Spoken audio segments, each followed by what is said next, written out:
1898 से 1903 के अधिवेशनों में कांग्रेस ने मजदूरों से लेकर अकाल और खेती से जुड़े मुद्दों को प्रमुखता दी।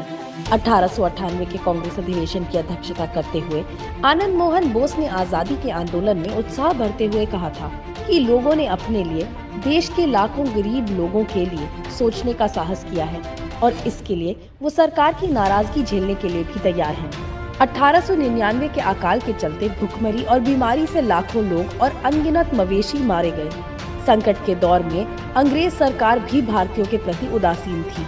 उस दौर में अंग्रेजों ने भी कांग्रेस की चिंताओं और आवाजों को नजरअंदाज करने की भूल की थी। दिनशो वाचा की अध्यक्षता में 1901 के अधिवेशन में कांग्रेस ने गरीब वर्ग की परेशानियों पर ध्यान केंद्रित किया।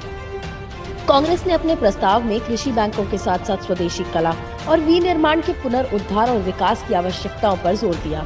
साथ ही कांग्रेस ने देश का पैसा बाहर न जाने देने की भी वकालत की और नए उद्योगों के विकास और सार्वजनिक क्षेत्र में भारतीयों के लिए व्यापक रोजगार का भी आग्रह किया। लाल मोहन घोष की अध्यक्षता में 1903 के अधिवेशन में कांग्रेस ने राजस्व की कमी के मुद्दों को प्रमुखता से उठाया और भारत में ब्रिटिश सेना की मौजूदगी के चलते भारत के लाखों रुपयों और संसाधनों की बर्बादी पर सवाल खड़े किए। नागरिक किसी भी देश की सबसे मूल्यवान धरोहर होती है।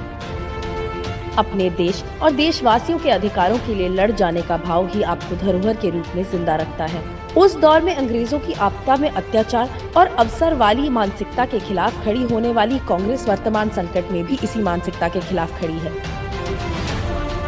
हमारी लड़ाई जारी रहेगी, देश के लिए, देश की बेहतरी के लिए।